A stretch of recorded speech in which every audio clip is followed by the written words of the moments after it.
Hello and welcome back to Good Teaching with Dr. Toyin Alli. This is the podcast where we ask college instructors what are their most effective teaching strategies. And today we have an amazing guest, Dr. Orobosa Owie, and I'm so happy to have her on the podcast today.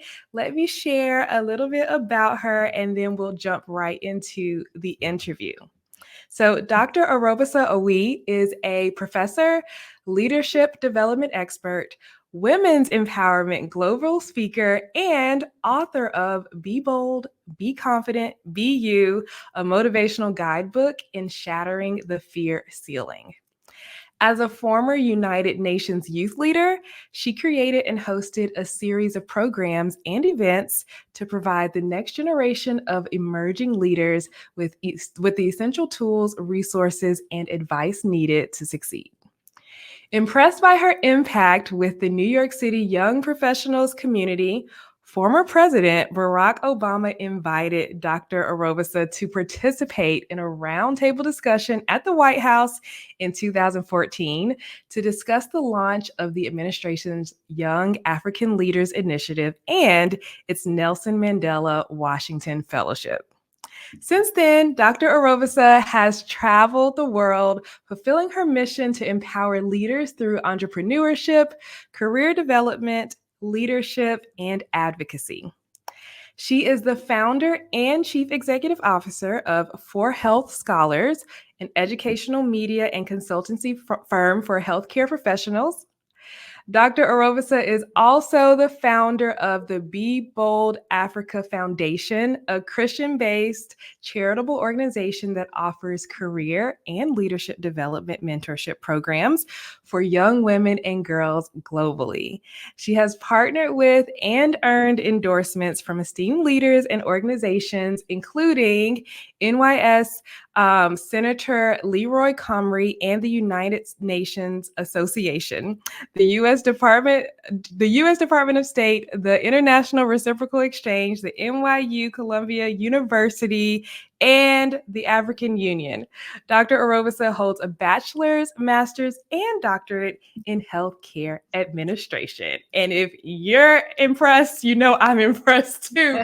Amazing. Welcome to the show, Dr. Orobosa. How are you doing today? Thank you so much for having me. I'm impressed too. I'm like, I did all of this. Yes. Like if you are ever feeling down on yourself, anybody listening, ask someone to read your bio.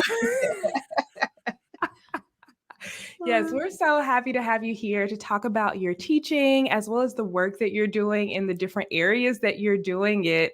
I want to just start by getting to know you a little bit. And can you share a little bit about yourself as well as your journey to getting your Doctor of Healthcare Administration and then becoming a professor? Oh, absolutely. First and foremost, thank you for having me. It's always good to just talk with fellow colleagues in the industry because I'm pretty sure we're all going through similar experiences. So I'm excited to be here. And just my journey, where do I start? I'm born and raised in Brooklyn, New York. And all my life, I can honestly say, I knew I was meant to do something impactful, but I just didn't know what. And in the course of my journey growing up, I, was involved in just different activities, but teaching has always been something that has been a passion of mine. And so when I was younger, I used to force my siblings to do play school, and my dad would actually brought me a whiteboard, and every weekend I would do school with them, and I'm teaching them stuff, and they actually did it. And my dad, being a Nigerian dad, he's like, yes, education is very important. And so throughout just growing up, I just was navigating. I always was attracted to leadership, anything where I had to kind of voice opportunities for change. I was all about that. And so in high school, then going to college. But what really made me get my Doctor of Health Administration was not something that I thought I was going to do. I never had I'm going to be a Doctor of Health Administration. I actually was doing a lot of work in the young professionals community in New York, and I was invited by New York State Senator Leroy Comrie to host his Women in Health Fair, because I had started doing some research with the Department of Health in Hempstead, Long Island. We were trying to understand why breast cancer was on a rise there, and so I started to make a name for myself among their community. And this is just the power of networking. I hosted a annual breast cancer kind of mammogram fair, and a lot of people came out. And one of the ladies there was like, "Oh, I'm just going to recommend you to New York State Senator. I work for his office. I think you would be an amazing asset to their department. They're looking to connect with young women who are have a background in healthcare, but also very much involved in community development." And so he invited me to be an MC of his women's health program. And when I got there, everybody on the nameplates, it says doctor. So when I got to my seating, it says Dr. Orobosa Owie, and I was like, "Oh no, I'm not a doctor. Oh, we need to change this. I don't want anybody to think I'm, falsely saying something about myself that I'm not." And as I told the lady, she was so nonchalant about it. She's like, "Oh, that's fine. Keep it. Just take it with you." It's all Well, right. can I interrupt and ask you, how old were you when you were like the person speaking at this event Oh or yeah, organizing this event? Yeah. still in my 20s. So I was like 27. Yeah, 27, like That's 27, 28. very impressive. Yeah, because behind the scenes too, I had started my career journey very early. And so I started and working in the management side of healthcare at like age 21. I was working at a private practice. So that's where I even got into the field of healthcare administration. I ran from it because my dad was like, "Oh, you need to do something like nursing or being a doctor." And I'm like, "That is not me. I went to performing arts high school." I thought like nothing about medicine was in my, kind of forefront of like future endeavors, but I just knew that I wanted to lead. And so when I went to undergrad, and I got into the program because I was like, "Okay, I want to go to HBCU." So I started at Norfolk State University. And my dad was like, "The only way you can stay there is if you're doing like nursing." And so for the first 2 years, I did the nursing program, and I was really good because I'm book smart. And I excel. But when it was time for the clinicals, I was like, "This is not for me. I don't want to touch these patients. I don't want to be hands on. I don't want to be responsible for someone's life like this, Mhm. and there has to be something different." And my roommate at the time, she was just like, just do health administration. I wanted to be a culinary artist, do a chef. And my mom is Jamaican, and she's like, "No, you can't do that. That doesn't make any money." And so I'm doing health administration. And when I went to their department, I said, "Okay, I need to do something. I want to do health administration. I don't want to do nursing." And the dean was just kind of like, "Are you sure?" And I'm like, "Yes, I don't want to touch patients that way." And I said, "Don't tell my dad." And she was like, "We can't tell your parents anything." I said, "Oh, perfect." And so How'd you get a surprise degree? yes. And so my dad, when it came for graduation, because I started at Norfolk State University, then I took a year and I traveled to Nigeria, and I was living in Nigeria for roughly about a year because my dad was doing a lot of politics and trying to get his foot in the door with that. And I was just intrigued with like, okay, let me see how the political campaigns looks like in the country, where many people would advise like, "Oh, you went to Nigeria during the height of political um, Right. activities." And I'm like, "Yes, God is always on my side." So, I've always had that, like, I can't be touched. God watches over me. And it was so eye opening for me because that is really what also shaped a lot of my non for profit and philanthropic work. And so that's how I started in health administration, not by something like, "Oh, I knew I wanted to do this." I was running from nursing. And but I always had this passion. So I would do community development because when I came back from Nigeria, I was like, "Oh, I want to help like Nigerians." Like I've been in the culture. I know they do things really amazing. And it's not a place where it's a poor place, but with the right resources, you can really help people thrive. And so I came back and I was like, "Okay, there's things that I want to do." Like like, I want to do programs, because when I was there, I did like a small pilot, and I was like, okay, if y'all vote for my dad, I'll give y'all a football field. And so I started speaking to the youth, because I noticed we would go to all of these campaigns and everybody's talking to these older folks, but it's the youth that is here in like crowds. And I'm like, who's talking to them? And so I had a camera at the time, so I would take pictures. I mean, my mind is very creative. So I was like, oh, let me just capture this moment. And I would take pictures, and it would intrigue a lot of the youth, because they're like, oh, we want to know, like, get the camera, you know. And so I started talking to them, and I was like, okay, if you know what my dad is about, so becoming like a campaign, I don't know, manager. Campaign manager. That's what I was gonna say. For my dad. And it allowed me to connect with a lot of youth there. And they came out on voting day. They came out to support my dad. And unfortunately, my dad didn't win the position. And well, it left a lasting impact in like the region where my dad was doing his political campaign. And I promised them, I said, if y'all vote for my dad, I'll give y'all like a soccer field. And so I was able to rally some money. I don't know where I got this money from, but I was able to get, like, you know, the soccer balls and stuff like that. And we had a little space where they can play soccer. And so that was like the night I said, oh, if I could do this in Nigeria, and this is on a smaller scale to me, I can do more. And I always saw, because I thought I was going to move to Nigeria.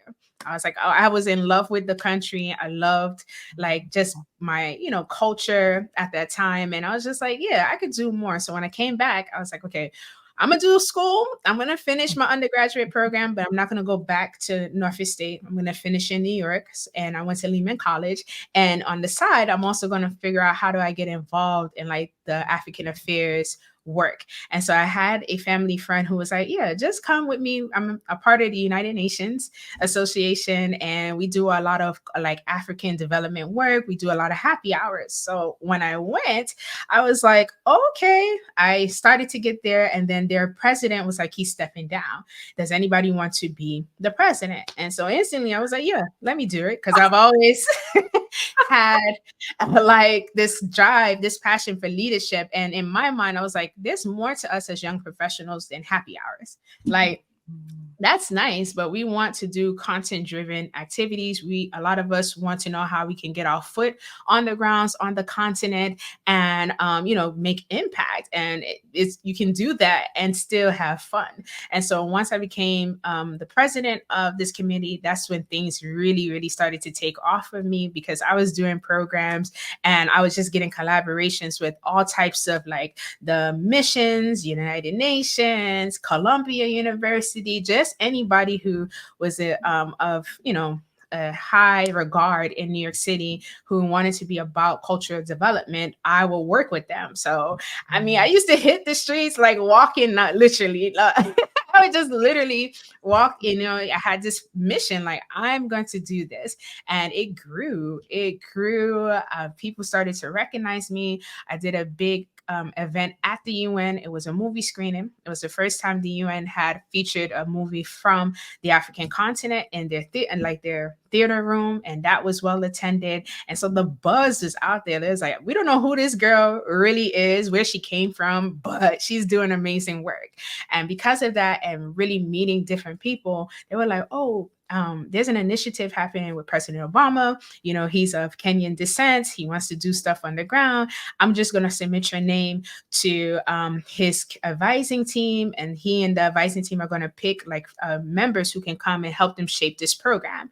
And so I was chosen, and I went to the White House, and I'm so proud to see like the initiative is still operating today, because it was through our recommendations, myself and a few other prominent professionals from the DC, Maryland, Virginia, New York area, who were just contributing like, this is what this program should look like. And even in those conversations, I was like, we need to have something on healthcare. We need to have something on healthcare. It's not just about business development. Health is our wealth at the time. And that was my plug of like, okay, I'm going to do all of this community development work, but I got to still use my healthcare degree somehow. And so that worked out. And then more events. So I was like working. It sounds like busy, but I don't know at the time how I was managing it, but I was just important. So as I was doing the African affairs work, I was also now expanding in the healthcare side. And I would start to focus on mammogram health, like women's health, breast health. And the job that I was working with at the time, another organization just came and was like, we want you to do a mammogram, a screening fair. And I was like, all right. And so I did that for the clinics. And then the organization, which I don't think you're supposed to do, but they reached out to me directly and they was like, we don't really want to work with the organization, but we want to work with you. And Mhm. we love like you are able to get people to come, like the whole of Harlem. So we cut off the blocks from 135th and Lenox to, oh no, sorry, 115th and 116th and Lenox in Harlem. It was just crowded of women coming to get their screenings and it was all free. And the organization was like, we weren't expecting all of this, but we love it. And you are the recipe to this. You are the key ingredient. And so I was like, okay, well, I have to be mindful and not be in a conflict of interest with my job. But let me do some research. Because at that time I was doing my master's program. So I was learning about research. And I said, oh, on Long Island, Hempstead, Long Island specifically, they have high like breast cancer cases out there. And we're trying to figure out why. And they was like, that's perfect. And so me being a person like, okay, we're going to get this done. I started connecting with the DOH there and just many like organizations, healthcare facilities. And they were like, okay, you host this women's health fair. And I did that. And because of that, that led me to New York State Senator Leroy Comrie. I emceed the event. The lady told me I was a doctor. And when I had the place card and I was driving home, it started to ring a bell. I was like, oh, I like how this sounds, Dr. Orobosa Owie. And I kept that place card. I think I still have it. It's probably in one of my boxes. But I kept that place card and I was like, all right, I'm going to go forward and do my Doctor of Health Administration. Also, another friend of mine, she was like, you're a perfect professor. Like my university is hiring. I think you would teach. They're looking for people in your department and that health department because she was with social work. But she said the health, allied health, they're looking for professors, and I think you would be a good fit. And at the time, I wasn't teaching, but she was like, I see something in you. I see how you speak and the stuff that you're doing at your jobs. Because as I was doing stuff for myself, also on my job front, all of a sudden they're like, oh, we want you to transform our HR department. We want you to be a part of this committee. So I don't know how I was doing all of that all at the same time, but by God's grace, it happened. And that really just drove me into getting the Doctor of Health Administration degree, becoming a professor, all things that people had spoke over me. It was nothing like I had, oh yeah, I want to be a professor. Oh yeah, I didn't even know health administration existed until I ran into the program. And for professors, it was just never something I explored. I was just doing me. And by people just being in my journey, seeing my work ethic, seeing my passion, they believed. And that is how I became a Doctor of Health Administration and also a professor, which I love now. Like, I don't see myself not teaching. I know that was a lot, but even No, that shock. was perfect. Like, wow. Okay. So I have so many thoughts. So many things came to mind. One was just like, I understand when you share like all the things that you're doing, it all of a sudden sounds like, oh my gosh, I was doing a lot out here. That kind of seems like impossible or unattainable. And I feel the same way when people say that about me. They're like, oh, how are you teaching and then running a business and stuff like that? And there's just something about like the power of alignment. Like when Yeah. you're doing stuff that's like in your wheelhouse, something you're very passionate about, it almost doesn't really feel like work. And you're not even like reaching out for these opportunities. They're just coming to you because you're just in your zone. And so I totally get that. And yeah, I'm so glad you shared that. Also, I heard that you went to a performing arts high school. And do you think, well, maybe this is a natural gift, but you are a wonderful speaker. Like you're very good at speaking. Like you're very like welcoming. You like pulled me in when you were speaking and sharing your story. So did you learn to be like a good speaker in a performing arts school, or has that just been naturally what you've always been good at? I think it's been natural because even when I was in elementary school, I had won an award for who is your role model.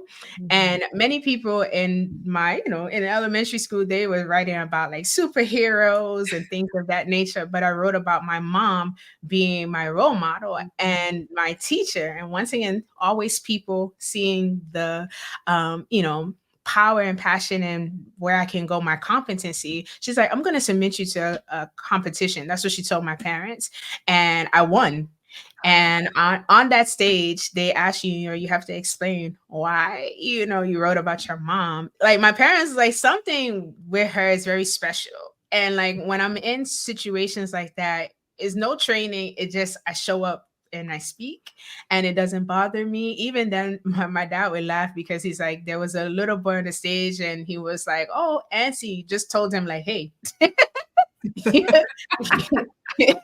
you got to wait your turn. So I just think I was born with that ability, which I've learned. I've used it in a way where, in a humble way, where it's just like, I'm just like everybody else. But when it's time to do the things that I'm passionate about, I'm going to make sure it gets done. And people just always seen that, I guess, is the light that is on my life. And they've always like bought into it because they're like, you need to do this, or I'm going to recommend you to this. It's never really been about me finding anything. It's always like, we see this talent that you have. We see your passion. We know that you can do very well in these spaces. Here's the opportunity. And I just would take them and run with it because I've always had like, I know I'm doing something to create impact. Oh my goodness. That is so good. Okay. I love this. I love hearing about your background. And I've known you for like over a year and I didn't know half of the things that you shared here. So that was very cool. Oh, thank you. Yes. Okay. So let's transition into academic work. So I want to ask how your semester is going so far. And I know you don't have like the typical like professor job or job. So will you share a little bit about your job, how the semester is going, as well as the exciting news that you told me before when you were going to record? Yes. So the semester is going surprisingly enough, it is a busy semester for me, but it's a semester like this is what I enjoy because I love teaching. And so I love when I have like a class load. I'm thankful that there's a class load because I work part-time as a faculty member and I actually like it that way. Early on, I was like, oh, I want full time. I want full time. But I'm a person who likes to have the control over my time. And I love that adjunct teaching gives me the opportunity that I can teach and do what I love, but I could do also other things. And I don't like when that's one thing I don't like when something is monopolizing my time like that. For me is freedom is like when people ask, do you want consistency in a job or freedom? I will always choose freedom. I will always choose freedom in my time. And so I work with two universities, one in New York and also one based in Dallas, Texas. And because it's all online, that also helps me have the flexibility. I've been teaching with the University of New York for a long time. They were the ones who gave me my first opportunity to teach because I did my teaching demo. I didn't even know what that was. I just showed up and the BP was like, we want you.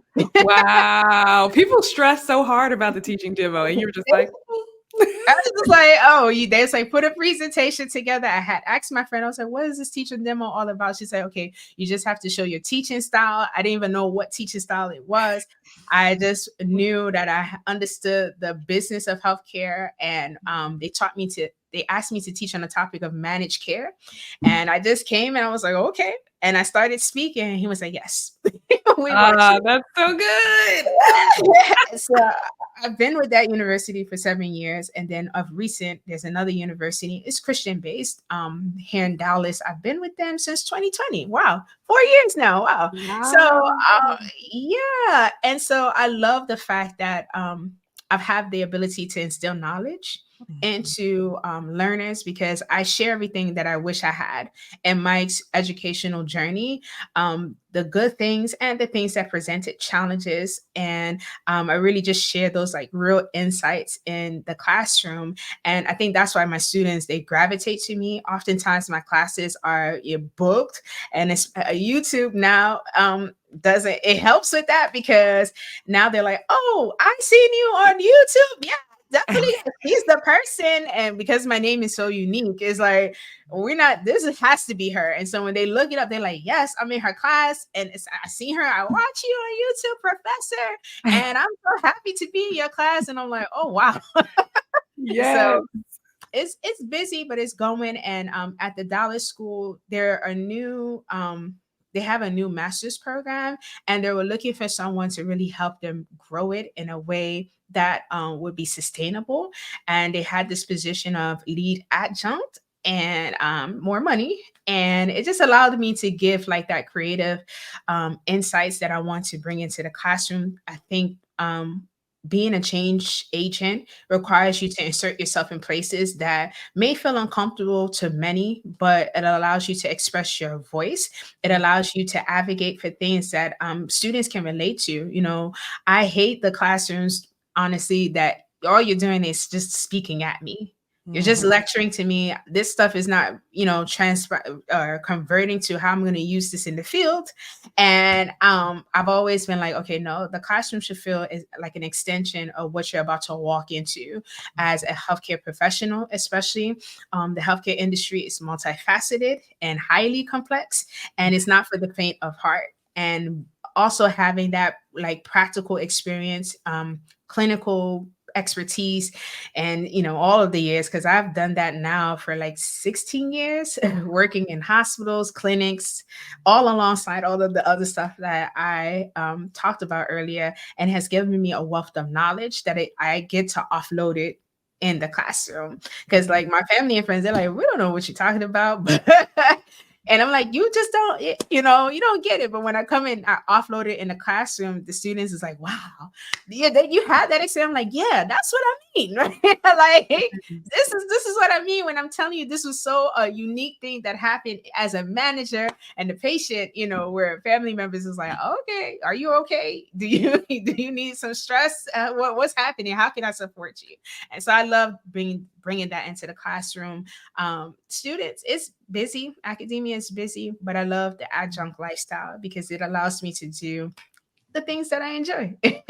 I love to hear your perspective on being an adjunct because I think a lot of people kind of think of an adjunct position as like a consolation, like, oh, well, I'll get a better job later. I'm using air quotes if you're listening, Uh-huh. audio, but like people think that the tenure track professor position is like the gold standard and it's the job that everyone should strive for. It wasn't what I wanted, right? I just wanted to teach. So I chose a position where I'm teaching, and you enjoy teaching and like sharing your experience, and you like the flexibility of being an adjunct. So I'm so happy to hear that you've been having a positive experience and that you can have a positive experience as a adjunct. So thanks for sharing that. Yes, there is a hustle though. There, Tell us about it. yeah, there's a hustle because with adjunct, there's you for many people they have other sources of income because depending on the demand, you can have an amazing like a large class load or it can be small, and they usually do first come first serve basis. And I would tell you that as an adjunct professor, it causes you not to have all of your eggs in one basket. And so once you have that in your mind, like, okay, what is my game plan, it makes it a little more easier to push through. And that's something I had to learn. Mm, um, I would say the pandemic taught me that because at the height before the pandemic, I was working full time in the hospital, but I also was teaching part time. So I've always had like sources of income. But during the height of the beginning of the pandemic, I was just wrapping up my doctoral program, and so I really needed like the time. So I had to make a decision. I said, okay, well, I can't be teaching, working full time, and trying to focus on this dissertation I want to be done. So I made the decision to really go let go of the hospital job and just teach. And even in the pandemic, there was a lot of workload because everybody's moving online. And so once the pandemic kind of trickled off, things started to slow down. And so I've always been a person like, okay, I'm not putting all of my eggs in one basket. And academia has this role in this life, but it's not like I'm not depending on it for everything. I have other things going on.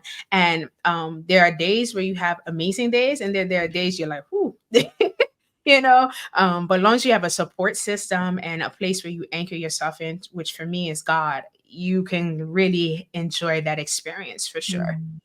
Wholeheartedly agree. Yes. Okay. So you were talking about teaching, and I think this is a good time to bring in. So in this podcast, we always talk about college instructors' most effective teaching strategies and kind of hear what people are doing in their classrooms that's really working with their students. And so the teaching strategies you brought today are discussion based learning and case scenarios. So, can you tell us about what that means and how you use them in your classroom? Yes. So one thing, I teach online. And so oftentimes you got to keep these students engaged. And it can't be me lecturing you, especially like I have a research class and that class is 3 hours. So it can't be Wow. me 3 hours lecturing you about research, which can be very, the theories of research can sound really mundane after a It's while. dry. It's dry, right? It's dry.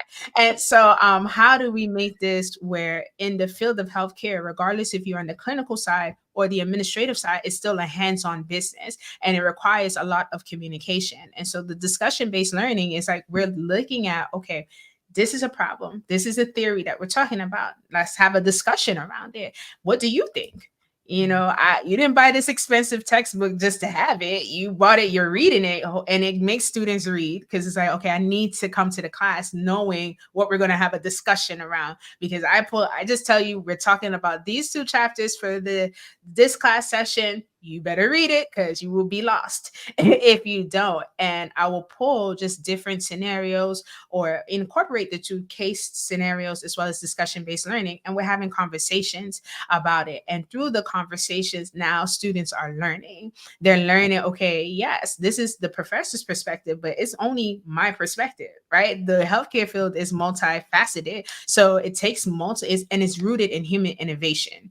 It's one of the industries where you can't just use technology and that's it. No, it's rooted on human innovation. So how do we start to ideate the things that will help create change in healthcare, help us solve problems? There's still a lot of gaps in our US healthcare system, but also the things that we've done really well. And so when students have felt like they're part of the conversation, it makes the class experience for me and my years of doing it so more easier. You don't have any student just like, oh, being mute is required for you to speak in my class. If you don't, I will remove you. Like if I called you 3 times and I have not heard from you, you have not said nothing, you will be exited out of the class respectfully because I'm assuming you are not there Yeah. because this is not just I'm gonna sit behind the computer. And many students, they'll tell you like, oh, I thought online learning would be easier, and that's not the case at all.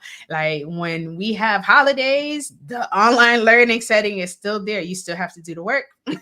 You still have to show up. You still have to communicate both in the classroom when we have for my synchronous courses, when we have to meet in the virtual classes, then you also have to contribute to the discussion board. So there's a lot of conversations that we are having around the subject of the week. And I just find that it's so much fruitful. It gives me the opportunity to learn what students also believe or who are working in the field is already are adding and the things that they see, because education to me is a two-way exchange. Yes, I'm the professor. Yes, you see me as this person who's in charge of the classroom, but it doesn't mean that I can't learn from you. And I think that's why my students really appreciate me as a professor, because I'm like, what do you think? You work in the field. You said and the first week of class, the first 2 weeks, I'm like, okay, if you tell us what you do, let's get your background, where you're aspiring to be. Many of them now, because my classes, I usually get the students who are juniors or seniors. and or master's graduate students. And so a lot of them are already working in the field. So tell us about your experience with this topic, because one thing in healthcare, you're always going to see what you learn in the classroom in the field. It's not one of those industries that's like, you will never see this again. Absolutely not. What you see in the classroom, you're going to see it in the field. So let's have conversations around that. And students appreciate that I see them not just as a student, but as a professional in the field. Mm, that's so good. And I'm sure, like, as you mentioned, your experience actually being in the field is such a benefit for you now being a professor. It actually makes me think of my mom. I think my mom will really love this episode. She teaches Oh, business classes. So she has a MBA and her PhD is in business management. okay.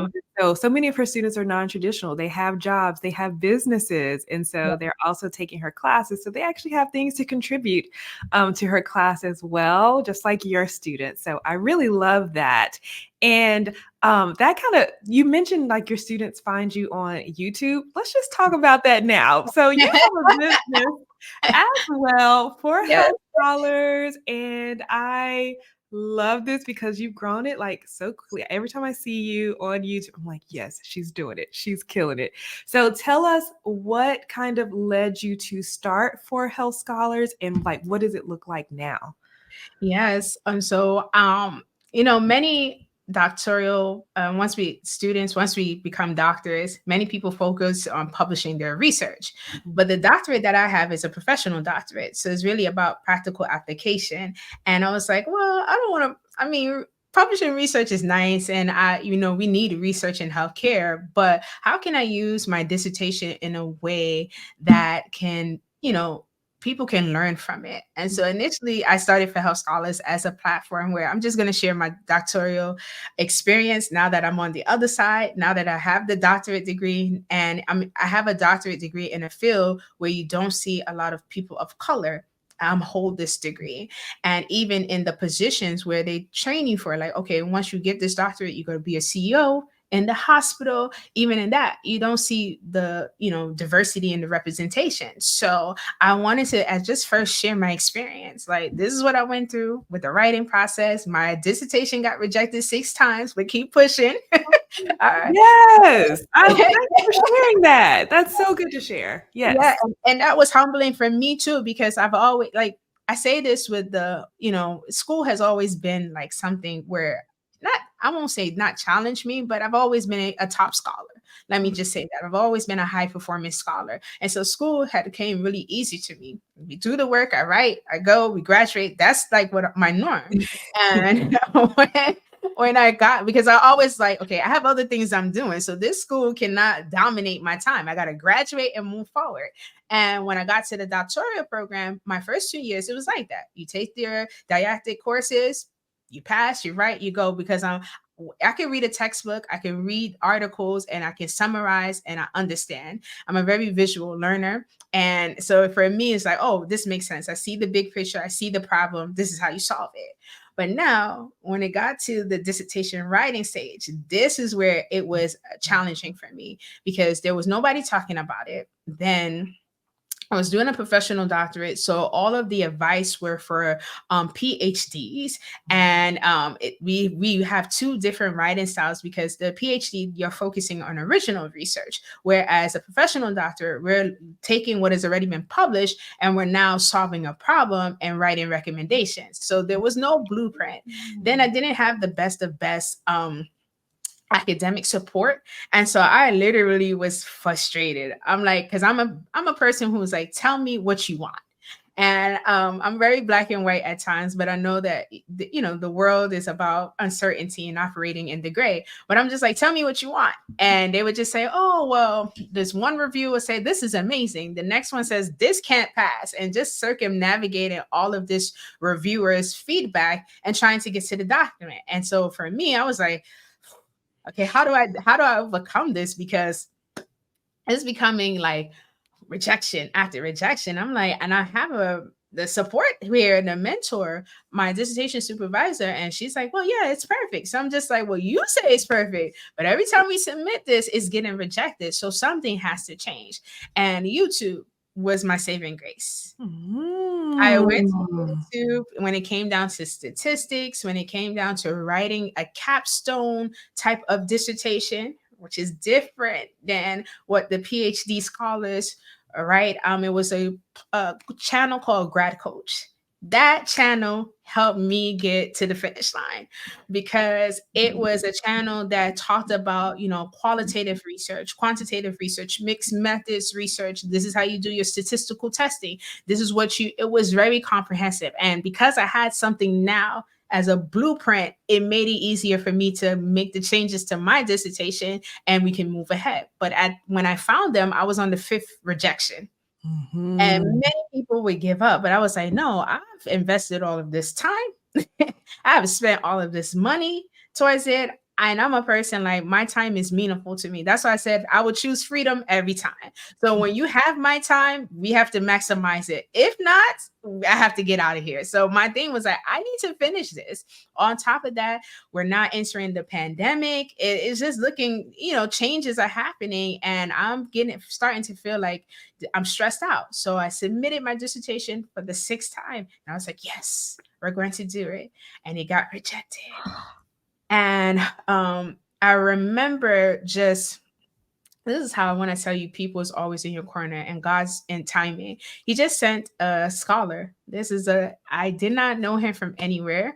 I had saw him on what's the platform? Thumbtack or Thumbnail, where it's like a academic like tutorial. So if you need like dissertation editing and writing, because I didn't even know that you need to pay an editor to do your edits for you. I didn't know, nobody told us any of this. So I just went on there, and he just so happened to understand what it is to write a capstone type of dissertation. And I sent it to him. He did not charge me $1. Dr. Wow. Douglas. He did not charge me $1. He was just like, I'm looking at what the problem is here. And he told me, he said, if you just do this, this, and this, the reviewers will all agree. And as he told me, because I'm a person like, okay, if you're going to that's one advice I can give doctoral students. Take your feedback and work on it and change it quickly. And when he told me that on the seventh time, it got approved. Wow. Oh my gosh. I feel like I'm going to cry. That is amazing.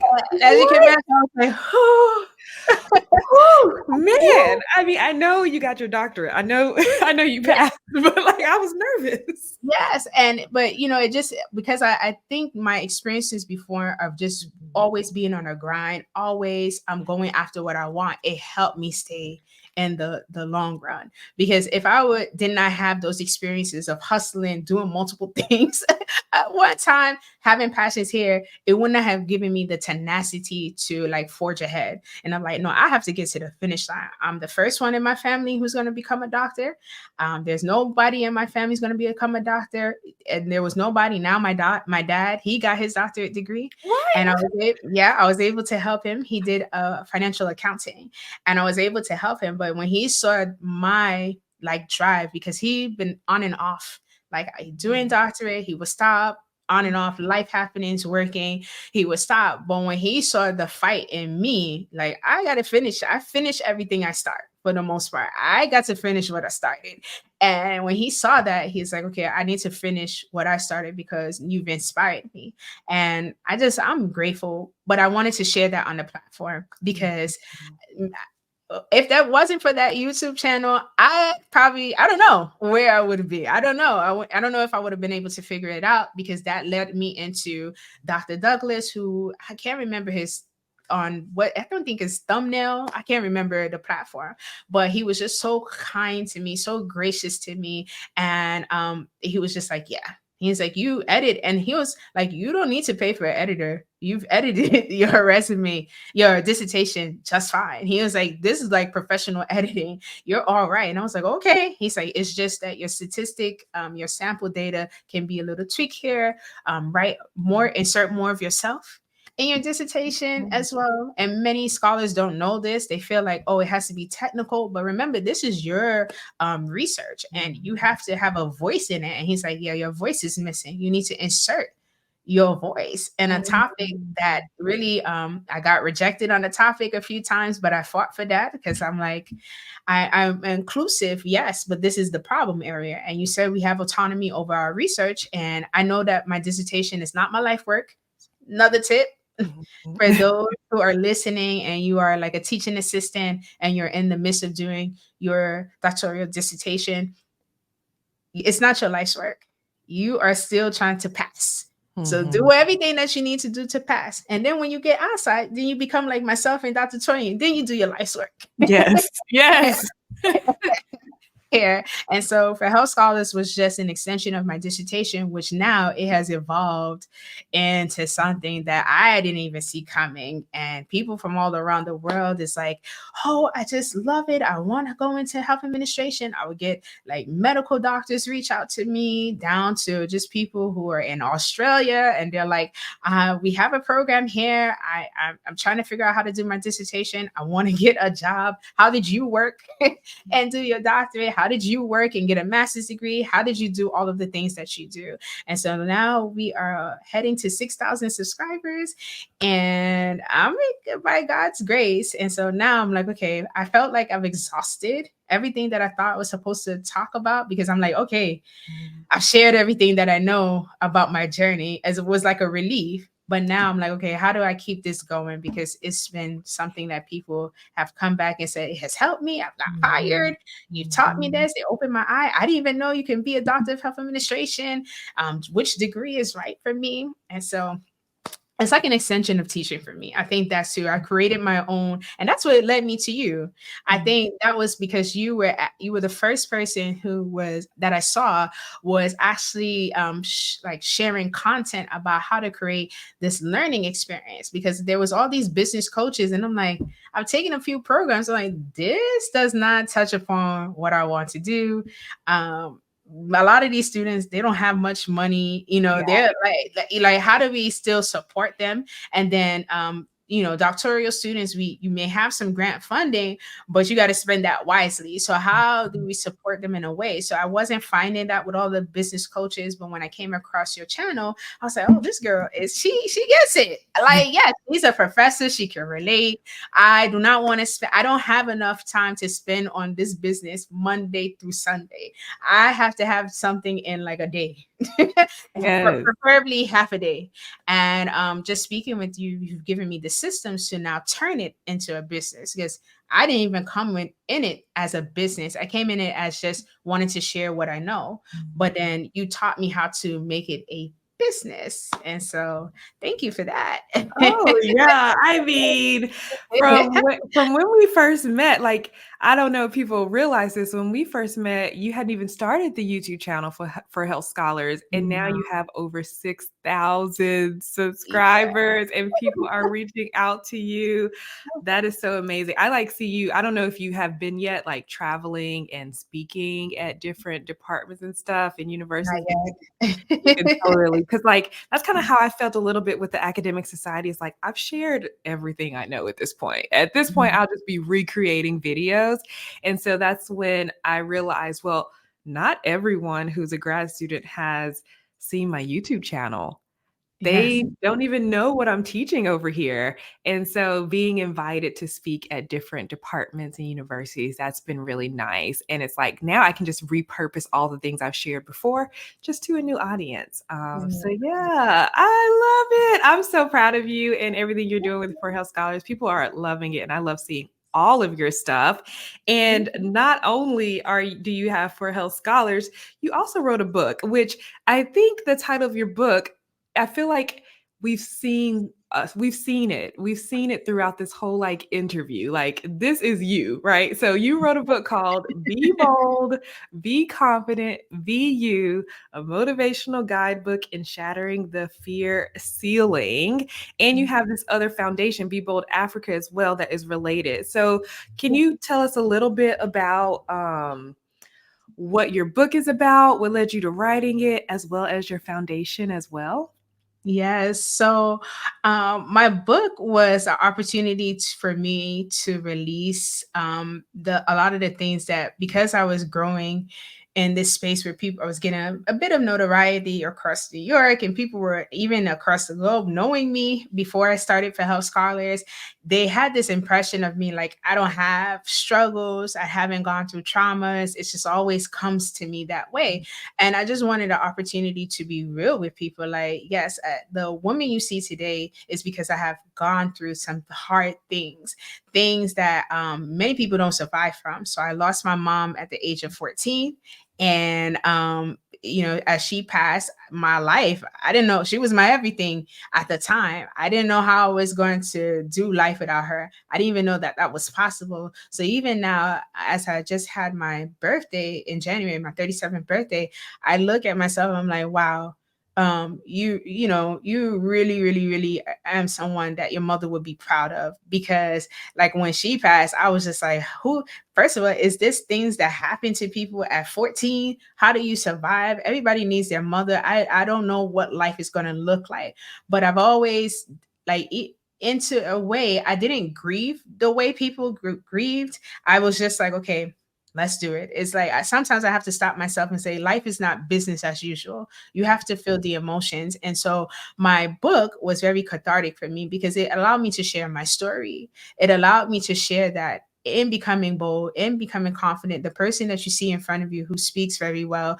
who is, it doesn't seem like she has any stressors. It just comes natural. There's a story behind that. And for years, although I was doing all of these amazing things, I was operating under a fear ceiling. And unlike, many people know the glass ceiling concept where you can throw a rock and you know that if you hit the glass, it'll shatter. The fear ceiling is dark. You don't know when you're coming out of it. You don't know how to come out of it. You're just operating. And for me, because I lost a person who was truly like, she was my everything, and the one who supported me even in my creativity. And no slight to my father, but Nigerian parents, oftentimes they don't see the power of creativity. And having a creative mind is very much you got to do this. You have to be business. You have to you have to be a doctor, you have to be an engineer and take life seriously. Where my mom was like, just be the best version of whatever you want to be. So that's how I was even able to explore the performing arts, because my dad was not trying to hear me going to a performing arts high school. And middle school, I started in middle school, but I was in a gifted program. So on like after school activities, that's where we did the creative arts aspect. Then to do it as high school, my dad was not trying to hear that. He said, that sounds like a no future ambition. That is not my child. And my mom was always been like, no, you got to let them explore all aspects of themselves, because you don't want your children to resent you. And my mom just gave me the freedom to just be me, no matter how it was. Brainiac, funny, because I was very funny. I'm a very funny person too. So people just like, you all of this. And I'm like, my mom just allowed me I could be very serious at times, but even in life, I just know that life is just meant to be lived. And for years, I was just like, I was not living. I was just doing. I was just trying under the fear that I'm the only one who's going to take care of me. Like my mom is not here, and my dad, you as a woman, you relate to your father a little differently than your mother. And my dad had this, although he wasn't a traditional Nigerian father, still he had this like cultural barrier where he could not understand what it is to be a woman, a young girl growing up in Brooklyn and trying to find her self, her identity, and still also very passionate in a lot of the things that I did. It was just very hard. We didn't connect on that level. And I just was like, nobody understands. So I would do all of this amazing work, but then at nighttime I would go home and I would cry, because the person who I knew would have appreciated that for me is no longer here. And so as I wrote the book, it really just gave me a chance to share my story. I didn't know it was going to go this far, and really hit 25 different African countries. Wow. But I had did a speaking engagement at was it Clark Atlanta for the Nelson Mandela Institute. They had their fellows there, and a friend of mine at the time was like, "Yeah, you should just come and speak and share your book." And because of that meeting, because they were all from different African countries, the girls took my book and they were reading it. Now they were having like book clubs around the book.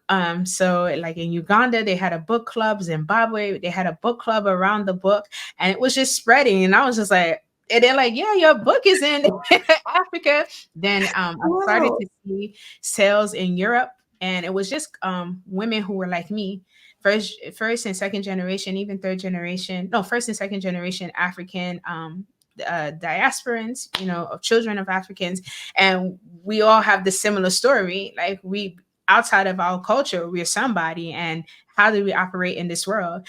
And they many related to my story. Then it started going to the Caribbean, and then it hit America. Like Wow. one thing after You came back. and then it came back to America. And so because of that, I started the Be Bold Africa Foundation, because my heart was always into how do I go back and make impact on the continent. And because I was in the UN group for years, it allowed me to experience cultures, different African cultures. Different, yeah, African cultures. It wasn't just Nigeria, because sometimes as Nigerians we can dominate, and Yeah. it's like I need to see other. This a big continent of Africa. There's more than Nigeria, and the UN group allowed me to see that, and I realized that we all, as women, have similar challenges and goals and desires. And so, if I could do it, let me show you how you too can do it as well. And so, New York State, no, sorry, the Reciprocal Exchange and USAID ID, they were in partnership with the fellowship. They were having what we call a reciprocal exchange, and we submitted a proposal to win a grant, and I was able to do a 4-day conference in Zimbabwe. Virtually, because it was COVID, and we were only expecting 50 women, but we impacted over 250 women. Wow. The Zimbabwean region, so Harare, which is their capital city, and the surrounding. And they were like, we need more of this. And my book was the center for many of them. They were like, oh, we're reading this book. And I'm just like, this is my story. But they're like, your story, I've learned so much. And it has empowered me to stand, even in the face of adversity, to stand strong in who you are and be confident in who you are. I am who I say I am. Period. If you don't like me, I still wish you well, but I can't change for you. I have to live my life for what God says I'm supposed to live my life for. And people would just admire the boldness of that. They're like, you don't care. You're gonna say say who you serve. And I'm like, that's the only way I know how to be. I'm not a person to sugarcoat, because I'm a black and white person. So it's like, do I have to tippy toe around you? That's frustrated to me. Let me say what I want to say. I'll make sure I say it respectfully, Yeah. sensitively, and we keep it moving. And people, that's just how the book took off. Till this day, although I don't promote it often, just because of the other things I'm doing, I still get book sales. People are still buying it, and people want to know my story. And I'm just like, wow, thank you, God. Yes, that is so. We have like a African celebrity here right now. Like you are known around the continent. That is so cool. What a beautiful story. I'm so glad you got to share that here. And I'm Oh, sure thank like you. so many people are inspired by it. This has been such an amazing conversation. This is so good. I almost don't want to go, but Oh, we do. So before we do go, I always ask everyone on the podcast to answer this one question, because I imagine there are people who are listening who are very new to being college instructors, or they're planning to become a college instructor. So, do you have any final bits of teaching advice for new college instructors? Anything that you found helpful for yourself too? yes. I think when teaching really became enjoyable for me is when I found my voice and what I wanted to bring into the classroom. And I think, yes, there's different models, yes, that you can follow, but you have to understand your why. It's not a field for everybody. Not everybody can teach. Even if you can teach, not everybody can be successful in the classroom, because you are coming in and you're managing multiple personalities, and you have to respect these people as adults. They're not children. And I would tell you, you have to always go into it with the why. And as long as you understand why you're teaching, everything else will fall into place. And don't be afraid to continuously learn and ask. Being a stellar instructor is also rooted by having a good support system behind you, and it can be a diversity of people. I think in my departments and just working at the universities that I had, they just appreciated that when I didn't know something, I asked. And I wasn't intimidated to ask you it. At the end of the day, the question needs to be answered because I want to do it right. I want to make sure that we're facilitating a well written and thought provoking type of learning environment so that these scholars go into the field and do amazing work in healthcare. The ones who are going to take care of you, me, the ones who are responsible for the decisions on the business side of healthcare. So you have to go in it knowing your why and knowing that your voice is valuable. Mhm. Many people relate to who they can identify with. And so your students, not all of them, but you'll find that you'll have classes as you continue to grow in this field where they're starting to be representative of who you used to be. And when I Mhm. look at my students, I'm like, oh, I used to be you. I used to have, this insight, these questions, these drives, these wants. And you'll find that the most thing that they'll appreciate, not necessarily the textbook, not necessarily assignments, but you and what you have to add and the experiences that you have. So don't be afraid to professionally tell your story. That doesn't mean share all your business in the class Mhm. room, but really be personable. That's the advice that I can give to you as a new college instructor going into a profession that requires you to be selfless. Right? If you are coming into this just to make money, this is not necessarily the industry for you, although you can. I'm not going to say you can't, but it takes you a while, right? To Yeah. find like your book sales, your papers, your department, getting promoting. But in the beginning, it's really like, ooh, okay, I have to have a passion for this to be able to even learn how to be successful at this. So going into it, knowing that you is you and be open to learn.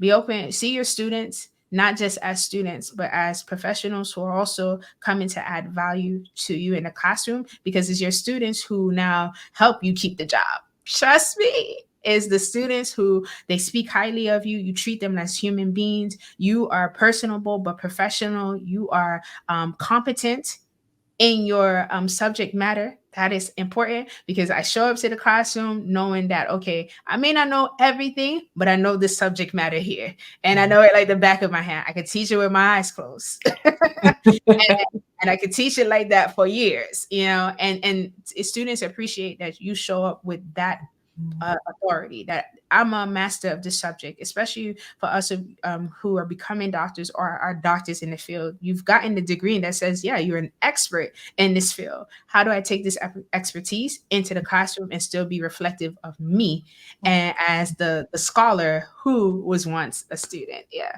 Yes, I love that you shared that. That actually confirms something for me. I've started to I'm starting to create more content about teaching, and I want to create this like audio course for especially new instructors about how the students are so important, and just like anything you can do to improve your students' experience is going to improve your teaching as well as your course evaluations and things like that. So I'm so glad to hear you say that. Thank you so much for sharing all of these awesome goodies that you shared with us. Will you let us know where we can find you online to check out what you are doing? Yes. So I'm on LinkedIn. So Dr. Orobosa Owie. That's where I'm at most of the time. And if you want to learn just about my body of work, you can go to my website, which is orobosaowie.com. Yes. Awesome. Thank you so much for being here and sharing. And thank you to everyone who's listening and watching. I will see you in the next one. Happy teaching.